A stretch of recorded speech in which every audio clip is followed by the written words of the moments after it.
என்ன பண்றாங்க, ஒரு சப்பானி என்ன பண்ணிடுறாங்க, சுகமாக்கிடுறாங்க. அந்த நாட்களிலே சுகமாக்குன உடனே எருசலேமே பயங்கர ரகளையாக மாறிடுச்சு. இயேசுவினுடைய நாமத்தை சொல்லி என்ன பண்ணிட்டாங்க, அவங்க சுகமாக்குனதுனாலே அந்த தேவாலயத்தில் இருந்த ஆசாரியர்கள் அவங்க எல்லாம் இருக்கிறாங்க இல்லையா, அவங்களுக்கெல்லாம் பயங்கரமான கோபம். இவரைத்தானே சிலுவையில் அரைஞ்சோம், இயேசுவதான சிலுவையில் அரைஞ்சோம், அவருடைய பெயரை சொல்லியே இங்க என்ன பண்ணிட்டாங்க, இந்த சப்பானியை சுகமாக்கிட்டாங்க. இனிமே நீங்க என்ன பண்ணக்கூடாது, இயேசு என்கிற பெயரை இந்த எருசலேமிலே நீங்க சொல்லவே கூடாது. அவரை சொல்லி யாரை நீங்க என்ன பண்ணக்கூடாது, சுகப்படுத்த கூடாது என்று சொல்லி பெரிய சொல்லிட்டதுனால இவங்களுக்கு பெரிய சங்கடம் ஆயிடுச்சு. தேவனுக்கு கீழ்ப்படுகிறது தான் எங்களுக்கு அவசியம் அப்படின்னு சொல்லிட்டு அவங்க என்ன பண்றாங்க, சபை மக்களிடத்துல வந்து என்ன பண்றாங்கன்னு கேட்டீங்கன்னா இந்த சங்கதிகளை சொல்றாங்க. இது மாதிரி நாங்க செஞ்சோம். உடனே இந்த தேவாலயத்தினுடைய ஆசாரியர்கள் என்ன பண்ணிட்டாங்க, இனிமேல் இதை சொல்லி நீங்க எந்த அற்புதங்களை அடையாளங்களை என்ன பண்ணக்கூடாது, நீங்க செய்யக்கூடாது அப்படின்னு சொன்ன உடனே அந்த திருச்சபை மக்கள் எல்லாம் ஒரு காரியம் செஞ்சாங்க பாருங்க, ஒரு அருமையான காரியம். அப்போஸ்தலர் 4:24 அப்போஸ்தலர் 4:24 அவர்கள் அதை கேட்டு ஒருமனப்பட்டு தேவனை நோக்கி சத்தமிட்டு உண்டாக்கின நாதனே. ஃபர்ஸ்ட் அவங்க ஜெபிக்கிற ஜெபத்தை பாருங்க. ஆதி திருச்சபையில இருந்த ஒரு சிறப்பான அம்சம் என்னன்னா, நம்ம 4 பேர் வீட்டுல இருந்தாலே நம்ம என்ன பண்ண முடியும், ஒரே சிந்தனையோடு இருக்க முடியல. நான் ஒரு விருப்பம் கொண்டு இருக்கிறேன், மனைவி ஒரு விருப்பம் இருக்குது, பிள்ளைகளுடைய விருப்பம் அவங்களுக்கு ஒரே ஒரே சிந்தை உடையவர்களாக இருந்தார். எந்த காரியத்தை செய்தாலும் அவர்களுக்கு ஒரே தரிசனம் இருந்தது. இந்த காரியத்துக்காக நாம் என்ன பண்ண, இப்படித்தான் இதை செய்ய வேண்டும் அப்படி என்று சொல்லி அவர்கள் எல்லோருக்கும் ஒரே மனம் இருந்ததுனாலே தேவன் அவர்களுடைய ஜெபத்தை கேட்டார். தேவன் உடனே என்ன பண்ணுகிறார், அற்புதங்களையும் அடையாளங்களையும் அதிசயங்களையும் செய்து அழிந்து கொண்டிருக்கிற ஆத்துமாக்களை அவர்கள் மூலமாக என்ன பண்ணினார், சபையிலே கொண்டு வந்து சேர்ந்தார் என்று பார்க்கிறோம். இங்கு அவர்கள் ஜெபத்திலே அவர்கள் சொல்லக்கூடிய ஒரு காரியத்தை பாருங்க. ஃபர்ஸ்ட் ஆண்டவரிடத்தில் ஜெபிக்கும் பொழுது நம்ம என்ன எடுத்த உடனே என்ன பண்ணிடுறோம், நம்முடைய தேவைகளை எடுத்த உடனே நம்முடைய தேவைகளை கட்ட கட்ட கட்ட கட்ட கட்ட கட்ட கட்ட கட்டா என்ன பண்ணிடுறோம் சொல்லிட்டு முடிச்சுறது. ஆனா இங்க அப்படி செய்யல பாருங்க. அப்போஸ்தலர்கள் வந்து எங்களுக்கு இப்படி சொல்லிட்டாங்க, எங்களை அடிச்சிட்டாங்க, இப்படி இயேசுவை பத்தி என்ன பண்ணக்கூடாது, சொல்லக்கூடாது என்று அவர்கள் சொன்ன உடனே இவர்கள் முதலாவது ஆண்டவர்கிட்ட அந்த கையை எப்படி ஜெபம் பண்றாங்கன்னு பாத்தீங்கன்னா என்ன சொல்றாங்க, வானத்தையும் பூமியையும் அதிலுள்ள யாவற்றையும் உண்டாக்கின எங்கள் தேவனாகிய கர்த்தாவே ஆண்டவர் யார் என்பதை ஜெபத்தில் என்ன பண்ணுகிறார்கள், அவர்கள் அறிக்கையிடுகிறதை நாம் பார்க்கிறோம். நம்முடைய ஆண்டவரிடத்தில் ஜெபிக்கும் பொழுது நம்ம வந்து பெரிய பெரிய காரியங்களுக்கு ஆண்டவர் என்ன பண்ணிடுவாரு, செய்துடுவாரு நமக்கு இருக்கும், நம்பிக்கை இருக்கும். ஆனா சின்ன காரியத்தை குறித்து என்ன பண்ண மாட்டோம், ஆண்டவரிடத்துல கேட்கறதுக்கு நமக்கு அந்த அளவுக்கு வராது.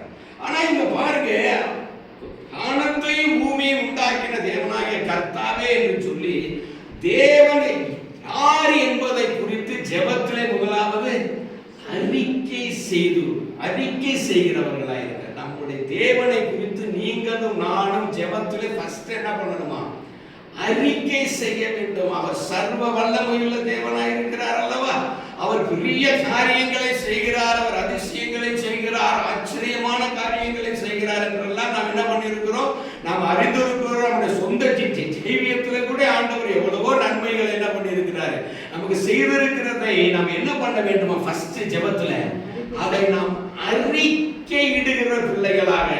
இயேசு சொன்னார், என்ன இந்த பூமியிலே அறிக்கை இடுகிறவனை நான் என்ன பண்ணுவேன், பரலோகத்திலே தேவனுக்கு முன்பாக தூதர்களுக்கு முன்பாக நான் என்ன பண்ணுவேன், அவரை அறிக்கையிடுவேன். நீங்களும் நம்முடைய ஜெபம் பரலோகத்தில் ஆண்டவர் என்ன பண்ண வேண்டும், நம்ம இங்கே ஜெபிக்கிறோம், ஆண்டவர் என்ன பண்ணுகிறார், பரலோகத்தில் தேவ சித்தத்தின்படி அந்த காரியத்துக்காக ஜெபம் பண்ணி கொண்டிருக்கிறார். இங்க நம்ம எல்லாம் என்ன பண்ண எல்லா காரியத்தையும் ஜெபிச்சோம் இல்லையா? இப்ப இதே நேரத்துல ஆண்டவர் என்ன பண்றாரு? அங்க பரலோகத்துல தேவனுக்கு சித்தத்தின்படி நம்முடைய காரியங்களை எல்லாம் என்ன பண்ணி கொண்டிருக்கிறார்? இப்பொழுது ஜெபம் பண்ணி கொண்டிருக்கிறார், அறிக்கை பண்ணி கொண்டிருக்கிறார் இல்லையா? அதைத்தான் ஆண்டவர் சொல்லுகிறார். நாம் இங்க என்ன பண்ண வேண்டுமா? பூமியிலே ஆண்டவரை குறித்து அறிக்கை பண்ணுகிறவர்களா? ஆண்டவரை குறித்து மற்றவர்கள் சொல்லுகிறதா அறிக்கை பண்ணுகிறதா? நாம் ஆண்டவரிடத்தில் தேவைகளுக்காக நாம் ஆண்டவரிடத்தில் போகும் பொழுது ஃபர்ஸ்ட் நம்முடைய ஜெபத்தில் இருக்க வேண்டியது ஆண்டவரை குறித்து நீங்கள் நான் என்ன பண்ண வேண்டும்? அவர் சர்வ வல்லமையுள்ள தேவனை நாம் என்ன பண்ண வேண்டும்? அறிக்கை இடுகிற பிள்ளைகளாக இருக்கும் பொழுது நம்முடைய ஜெபத்தை குறித்து பரலோகத்தில் ஜீசஸ் என்ன பண்ணுகிறார்? அறிக்கை செய்து கொண்டிருக்கிறவராய் இருக்கிறார். அதைத்தான் நீங்க ஆதி திருச்சபை மக்களே அவங்க சொன்ன உடனே பாயிண்ட்டுக்கு வரல. உடனே இல்லையா? அவங்க சொன்ன உடனே ஐயோ எங்களை என்ன பண்ணிட்டாங்க, கொட்டாடி அடின்னு அடிச்சுட்டாங்க, ஆண்டவரே இவங்களுக்கு ஏதாவது சுகம் கொடுங்க, அப்படியெல்லாம் அவங்க உடனே ஆரம்பிக்கல பாருங்க. எடுத்த உடனே உங்களுடைய ஜெபம் ஆதி திருச்சபையுடைய பிள்ளைகளுடைய ஜெபம் ஆண்டவரை குறித்து. ஆண்டவரே சர்வ வல்லமையுள்ள தேவன், நீ ராஜாதி ராஜா கர்த்தாதி கர்த்தா, சர்வத்தையும் படைத்த ஜீவனுள்ள தேவன் என்பதை வாயை திறந்து அதைத்தான் ஆண்டவர் நம்மிடத்தில் பார்க்கிறார். நம்ம எந்த நிலைமையில் இருந்தாலும், எந்த சூழ்நிலையில் இருந்தாலும், எந்த காரியத்துக்காக நீங்கள் நான் ஆண்டவரிடத்தில் போனாலும் ஃபர்ஸ்ட் நம்முடைய தேவன் யார் என்பதை என்ன பண்ணுங்க? ஜெபத்துல நம்ம அறிக்கைட்டாதான் நமக்கு தைரியம் வரும் இல்லையா? பாருங்க, நம்ம சின்ன காரியத்துக்கு நம்ம என்ன பண்ணி கொண்டு இருக்கிறோம்? பயந்துக்கிட்டு கலங்கிக்கிட்டு ஆண்டவர் செய்வாரோ செய்ய மாட்டாரோ, ஜெபிச்சுட்டேன்னு இது ஆகுமா ஆகாதான்னு. அப்ப நம்ம ஆண்டவரை குறித்து நமக்கு என்ன பண்ணலன்னு சரியா தெரியலன்னு தானே அர்த்தம். நம்ம ஆண்டவரை குறித்து நமக்கு சரியா தெரிஞ்சிருந்தோம்னா நம்ம என்ன பண்ணிருக்கோம்? அஞ்சுவோமா? இல்லை, ஆண்டவர் என்ன பண்ணுவோம்? கண்டிப்பா செய்வாருங்கிற தைரியம் என்ன பண்ணிருக்கோம் நமக்கு உண்டாகும். அது உண்டாகணும் அப்படின்னு சொன்னா நம்ம ஆண்டவரை குறித்து என்ன பண்ண வேண்டும்?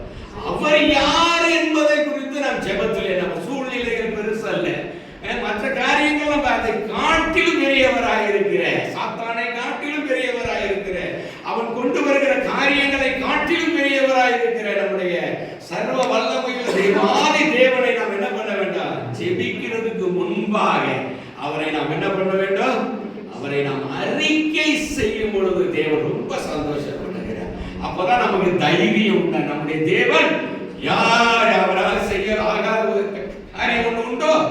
ஒன்றுமே கிடையாது. இதெல்லாம் சொல்லி சொல்லி சொல்லி சொல்லி அவர் செய்த அதிசயங்கள், அற்புதங்கள், ஆச்சரியமான காரியங்களை எல்லாம் நாம் சொல்ல சொல்ல நமக்குள் என்ன உண்டாகுது? என்ன உண்டாகும்? தைரியம் உண்டாகும். ஆண்டவர் எவ்வளோ பெரிய ஆண்டவர்! நான் சின்ன காரியத்தை தான் கேட்கிறேன், நான் பெரிய காரியத்தை கேட்கலையே. நாம எல்லாம் சொல்றதுல சின்ன சின்ன காரியங்கள் தானே. அப்ப ஆண்டவர் எவ்வளவு பெரியவர், நான் கேட்கிற காரியம் சின்ன காரியம் தான். அப்ப ஆண்டவர் என்ன பண்ணுவார்? எனக்கு பெரிய காரியங்களையே செய்கிற தேவாதி தேவன். நான் சொல்லுகிறது சின்ன காரியத்தை எனக்கு செய்ய மாட்டாரா? அந்த தைரியம் நமக்கு உண்டாக வேண்டும் என்று சொன்னால் அவருடைய தேவன் யார் என்பதை நீங்கள் நான் ஜெபத்துகிறேன். இதைத்தான் இந்த ஆதி திருச்சபை மக்கள் சொன்ன உடனே அவங்க அப்போஸ்தலர் வந்து சொல்லிட்டாங்க இப்படி ப்ராப்ளம், உடனே அங்க போல உடனே அவங்க யார் என்பதை குறித்து அவர்கள் அறிங்க. அன்பான தேவனுடைய பிள்ளைகள், நீங்கள் நானும் தைரியமா ஜெபிக்கணும்னு சொல்றேன். ஜெபிச்ச உடனே நமக்கு என்ன உண்டாகணும்?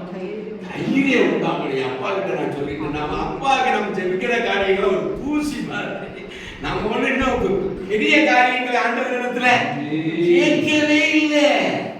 நம்ம கேட்கிறதெல்லாம் பாருங்க, அல்ல அற்பமான காரியங்கள். அவர் பெரிய காரியங்களை செய்ய ரெடியா இருக்கிறார்.